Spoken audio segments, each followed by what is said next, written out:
I have a dream, that's all I need. I'll make it happen with some work and belief. Know what I want, so I'll take it on. I'll make mistakes, but mistakes make you strong. Hi there. First, I need to apologize for my voice. I have been hit with a double whammy. First, I got COVID. That was manageable. Then I got pneumonia. Crap. And I'm not over it yet, but hey, that's life in the big city. Well, we often hear that Warren Buffett is the greatest of all times, and yes, by all metrics, he is really a fantastic investor. And he's also just a generally nice person with great wit and funny lines. But we know that there's a lot of other investors that have done a lot better over time than Warren Buffett.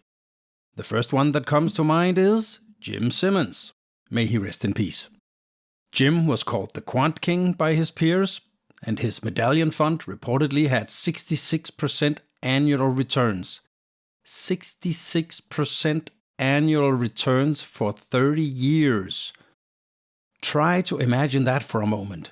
If the S&P 500 has returned around 12% compound annual growth since 1988, then $100 invested in the S&P 500 in 1988, never adding more, never doing anything, with the 12% annual growth, we would have around 60,000 today.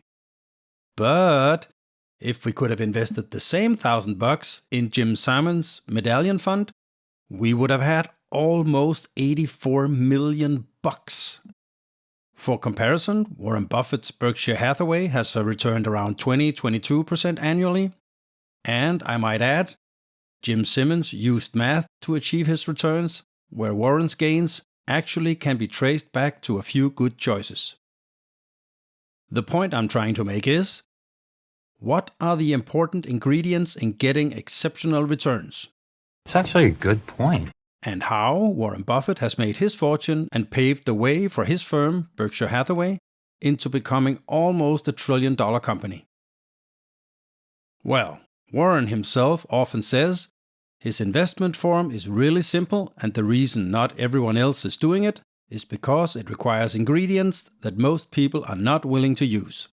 Those ingredients are time, patience, research, and conviction. The patience part, or should I say the mindset, is hard to learn, but it is possible, and everyone can actually get there. The conviction part can be reached by research, becoming a smarter investor, and learning by doing. Which is the whole mantra of my channel. Keep learning and it will pay off. But the most important ingredient, and the one that everybody has trouble with, is actually time. Everyone wants to get rich fast.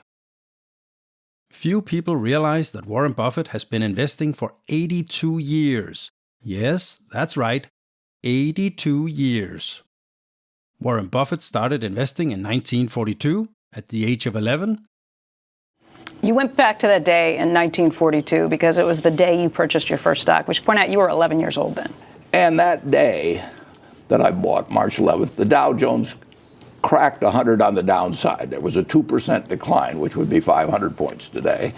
And the night before, on March 10th, I said to my dad, I want to go all in. I had $125, and I put every bit of it in 3 shares of City Service Preferred. In this video, I won't go into Warren's career deep, but I focus on what has had the biggest impact on his success, and the biggest impact is time. And of course, a few great companies that lasted a long time. Let's start with time. The majority of Warren's wealth came after his 65th birthday. What? What? Yes, if Buffett had retired at 65, like normal people would do, started playing golf or doing something else, we would probably never have heard of Warren Buffett. Even though Warren Buffett had managed to reach around $11 billion at the age of 65, that is really nothing compared to his almost $135 billion today. So over 90% of his wealth came after the age of 65. This is mostly because of the wonderful wonder of compound interest and time. Buffett compares it to rolling a snowball down a hill. By the time it gets to the bottom, it's a whole lot larger. Warren says, the trick here is to have a very long hill, which means starting when you're very young or living to be very old. So investing for a very long time and letting compounding do its magic is key. Warren had around 11 billion at the age of 65, which was fantastic, but with the power of compounding and having great companies in the portfolio, he ended up where he is today. But think about it. As I said, if Warren had retired, he would not have been famous and nobody would probably ever heard of Warren Buffett. When compounding really gets going, the exponential results are amazing. Wow, that actually sounds great. Linear thinking is so much more intuitive for people. Exponential thinking, that's hard. If I ask you to calculate 8 plus 8 plus 8 plus 8 plus 8 plus 8 plus 8 plus 8, you would easily do it in your head. It's 64. Easy peasy lemon squeezy. But if I ask you to calculate the same 8 times 8, which is 8 to the power of 8, your head would probably explode. It's 16,777,216. It's so hard to understand. But wait, that also requires investing in companies that do well over a very long period. As this can be very difficult to find, Warren recommends the normal investor to just invest in a simple ETF that covers the whole US market. It's actually a good point. So remember, be like Warren. Start early, invest consistently, never touch it. That's a Charlie Munger rule. Don't interrupt compounding. And reap the benefits in the end. Personally, I will begin to sell when I retire, in a few years. I don't need to have billions. I'd rather enjoy my money when I'm fairly young. I want to create good memories with my family while I still can. But hey, Warren does what Warren likes, and I'm quite sure he has had enough money during his lifetime. But we need to look into the, what should we call it, hidden secret about Warren.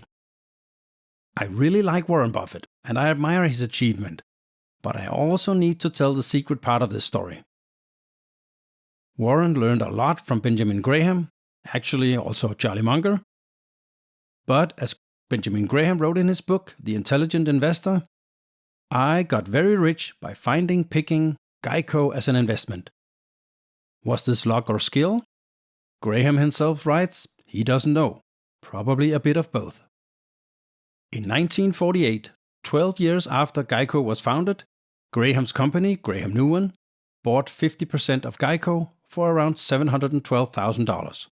As a part of this deal, he became chairman of the board. By 1972, the value of this investment had grown to $400 million. That's 562-fold increase. Years later, Graham would observe that such an investment raised his firm's profile. As he famously once put it, we seem to be very brilliant people.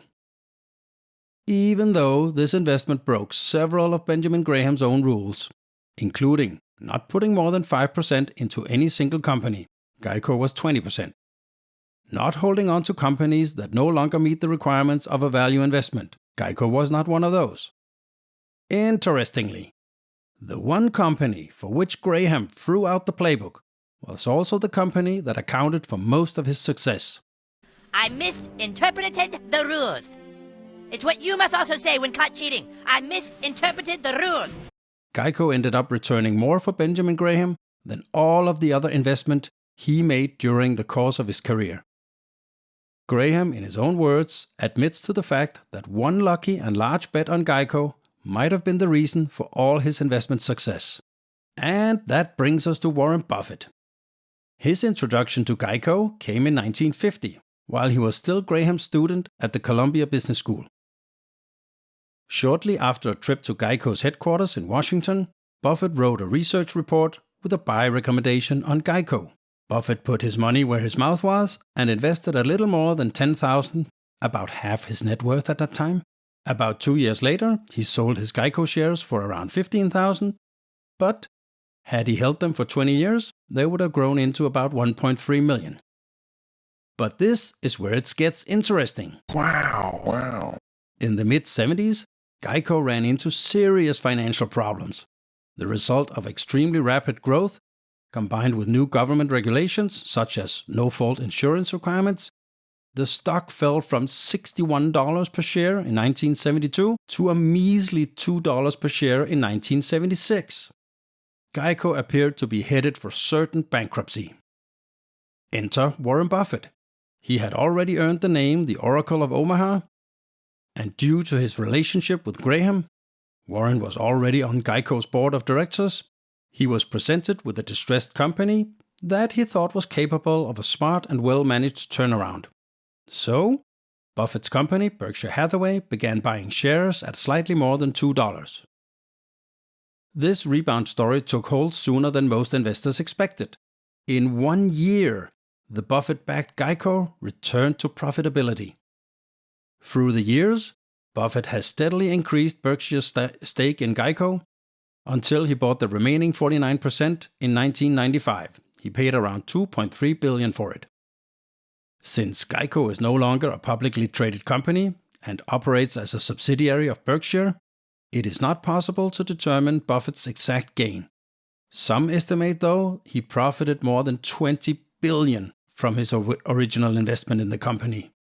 Yes, an investment in GEICO has certainly done wonders for both Warren and Benjamin Graham. Which leads us directly back to Benjamin Graham's question. Can we tell the difference between an incredibly lucky break and an extremely shrewd decision? It's probably a bit of both. Now, a good decision would be to like the video and maybe even subscribe. And remember, just as Warren Buffett says, the best investment you can do is in you. The more you learn, the more you earn. Bye! I have a dream, that's all I need. I'll make it happen with some work and belief. Know what I want, so I'll take it on. I've made mistakes, but mistakes make you strong. Let's break it down for a minute. I want the crown, I'm gon' get it. You hear me loud, man, I'm winning. Yeah, Charlie Sheen will be grinning. These ladies know that I'm sinning, and this is just the beginning. I'm closing in the ninth inning, there ain't no point in resisting.